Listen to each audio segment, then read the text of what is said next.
Hello guys, good luck, and I'm replying to more comments. This time a whole shitload of comments, so... Fuck, I don't know, this might be a multi-parter. It's been like 2 weeks, and there were like comments a lot. Anyway, let's start. TheBokkelul says, you get Azura star at the Shrine of Azura, open parentheses, derp, close parentheses. It's in the region... quotation mark, Azura's coast, quotation mark. I know, 2/3 of ellipses, pretty useless information, I know. But you'll probably stumble upon it at some point. It's a huge statue of Azura outside. Actually, when I said, and I quote, no one will do business with you, I should have said, and I meant to say, quotation mark, no one will do business with you in Ald'ruhn. No quotation mark, which includes the silt slider service. I used to get screwed over by that quest. I would say, and I quote, yeah, sure, I'll deliver those shirts, and then forget about it. And people would refuse me services saying, colon, you bear mark of Zenithar, go away, quotation mark, for some reason. So basically, you're saying it's a Shrine of Azura, okay, so that's the same as in all the games. I just need to find a Shrine of Azura, and it's on Azura's coast. I'm sure if I knew Elder Scrolls lore, I would be able to deduce where it is just from this information, but I don't. I'm fine with that. That's fine. No point rushing it. I mean, it's definitely not on Morrowind, because... there's no coasts in Morrowind as far as I know. So it's somewhere on Morrowind. Well, I'm not gonna go look for it or anything yet. But I'll keep it in mind that if I see a coast, I should probably take a look, just in case. But why the hell is the statue of Azura on a coast? And to begin with, how does Azura look? Does he look like the Daedric Lord of Banned from Twitch? Like, how does he look? That's important information, I think. Because, you know, if I just see a statue, I might just think it's not a statue or something. Regarding the quests, it's pretty silly then. If it's only in Ald'ruhn, and you have to deliver the stuff to Ald'ruhn, then it's not that big of a deal, because you can just deliver it while you're there. It's not like it's on the other side of a continent, in which case it would be pretty bad. Still, strange that it's so specific. Just Ald'ruhn. You know, it almost makes it pointless. It would be much cooler if you could literally not do any business until you gave in those shirts anywhere at all. It would be probably annoying, but cool nonetheless. Right. TheBokkelul says, the overhaul mod makes it technically look better with higher resolution textures. However, for me, the remade textures are really off-putting. It just doesn't look right. People's faces look different, armours look silly. The remade graphics just don't fit the atmosphere, in my opinion. The only thing the overhaul mod actually kinda improves upon is the environment, with adding things like grass, water effects, and lighting. It does make the game a lot greener, not as in a green tint over everything, but just more grass and leaves and stuff like that, which I would argue also changes the atmosphere of the game. Yeah, that does sound pretty silly. There's only so much textures can really do to fix. You're right, it might look pretty jarring if you see all these low polygon counts, but these ridiculously high resolution textures. It would look like something really bad. Right now it just looks old, but with those kind of textures it probably also look like something that was made this year or something, but really terrible, I imagine. I'm terrible at imagination though, so I don't actually know. It's not a good idea to ask me how things would be, if something would be. And honestly, I don't really care for greenness, atmosphere or not. I mean, what? it'll add grass. That'll probably just tank the frame rate even more. It's already barely running at a relatively high viewing distance, which is probably really the only thing you really need. High viewing distance. And it looks nice. Probably feels smaller because of the high viewing distance. Like it feels like everything's really close. Because it really is. But when you don't see it, it looks like far. But I still prefer high viewing distance because I like to see where I'm going, you know. So yeah, I'm not going to be using the overhaul mod, that's for sure. If, you know, that's all it does. There's no point. There's no need. Then TheBokkelul says, I can understand you looking up where Ebonheart is, as it's very much out of the way. So if it had come down to combing the whole map, there would have been good chance you'd be stumbling, or in your case ninja jumping around the map for hours and still not finding anything : P. Also, yeah, cliff racers are a pain in the backside at times. Along with a slaughterfish, they're probably the most annoying creatures of Morrowind. Now you bring up an interesting point, and I really do think that I would have not been looking near Vivek. Like, in my mind I thought, okay, Ebonheart must be like a city, and who the fuck would place two cities next to each other? Since Vivek is right there. I would have never thought that Ebonheart is just like sitting right next to it on the island, visible distance away. I probably would have found the Azura's coast. It would have taken like hundreds of episodes, and I probably would have not actually ever found anything, as you say. Like, I probably would have given up, gone to Vivek, and done the quests there, for the main quest line. But I would have had to have come from the right direction, like from the west. And then I probably would have stumbled upon it in that situation. But how likely is that? I don't think I would have walked along the west coast.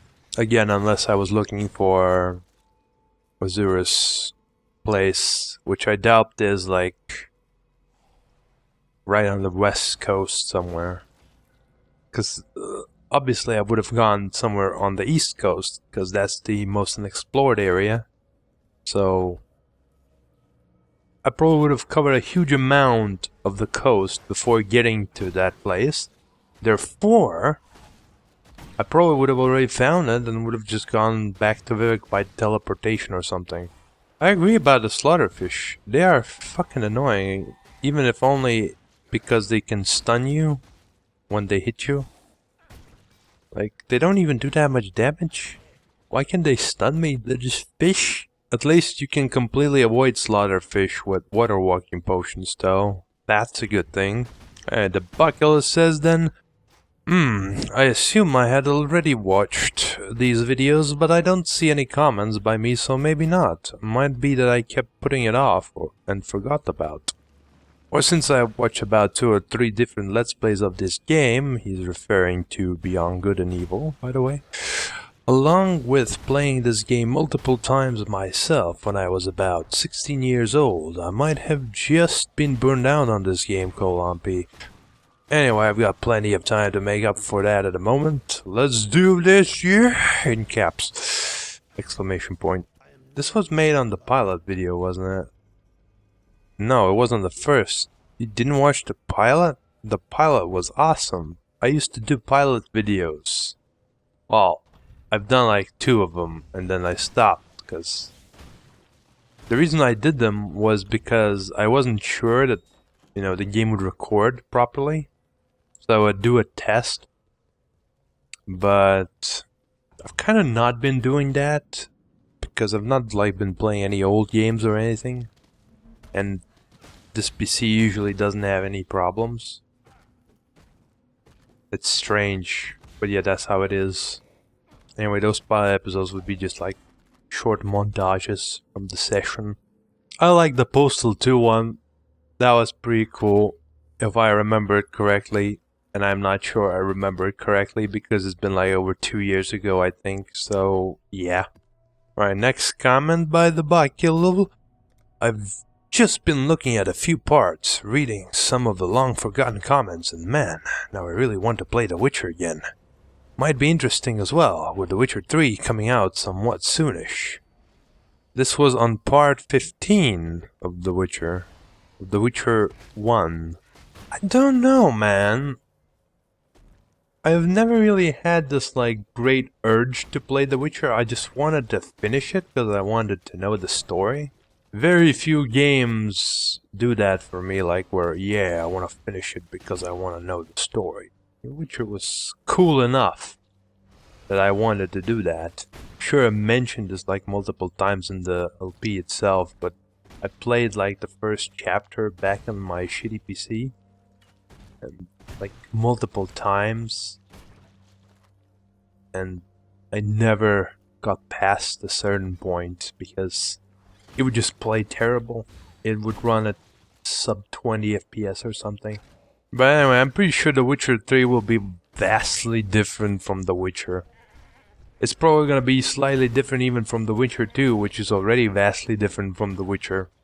I mean, it was a step in the right direction, but they may have gone a little bit overboard with the whole action thing. How you can just dodge around for days. I mean, it's not 100% effective, but you can still do it. Spin, spin, spin, spin, spin. Attack, spin, spin, spin. I don't know, but the first one, to me, always from a gameplay perspective, was kind of weird.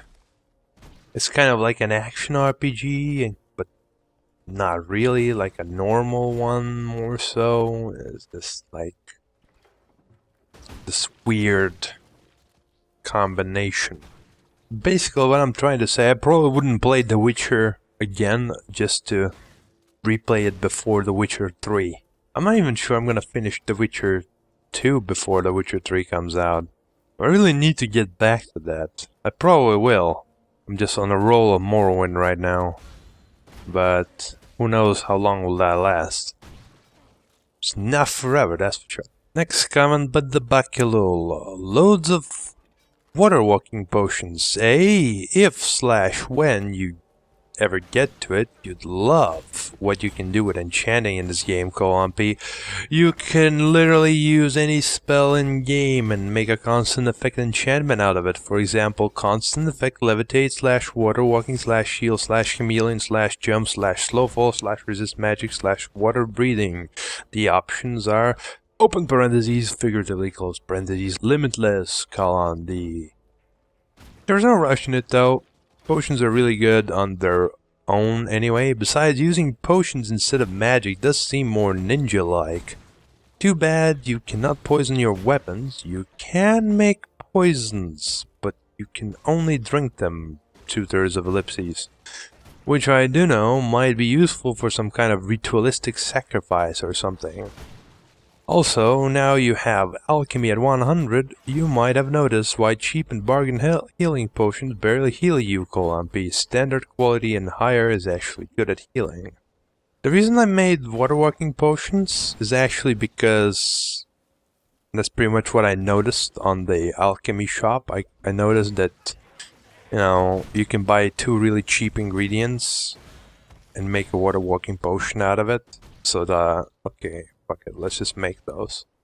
And let's just make a bunch. At first I made them for a few thousand gold, which was a lot of them. And a lot of them failed, but I basically got my old gold back at that point, just by selling them back. I think I even had leftover. So I thought to myself, holy shit, if I level up my alchemy and stuff, I could make amazing stuff with this. So then it began. I think I bought 3,000 or more of each ingredient. At some point I started buying all the other ingredients too, just so I can sell my potions for all the money back. That's why I have a bunch of ingredients of other kind as well. Because, I made so many extra value by just making those potions that I couldn't actually sell them at all. I found it pretty strange and annoying that you can only buy 10 at once. That's really fucked up, and that took like a lot of fucking effort to just buy like a few thousand ingredients. Just buy 10, 10, 10, 10, 10. That's not good. That was bad. That took a lot of time. Not quite as much time as running into a wall, but it required a lot of agency from me. You know, all the clickering and stuff.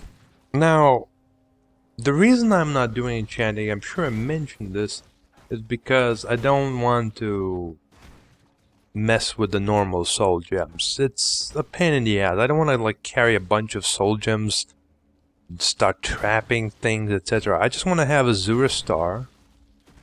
Then I can use Azura star with pretty much whatever. I can then have like a weapon with the soul trap on hit or something. And additional effects, if that's possible. I don't know if you can have multiple effects. But then I do that, and then I would use my Azura star to endlessly refresh, well, the enchantments, and obviously I would use Azura star to actually enchant things by going to a place where I can get the best souls, assuming grand souls, and get one of those, get back, enchant, repeat. Without that, I'd have to like spend a bunch of money on soul gems. I don't even know where they sell great grand soul gems or whatever. So it would be a mess. I mean, I'm rich, but I'm not that rich. I would say that magic is out of a question for ninjas. I mean, have you seen the ninja shows of today's? Like Naruto? That fucking show? The fucking ninjas only use magic. It's like fucking casts fireballs and shit. The only thing ninja like about them is that they dress in ninja garments and stuff.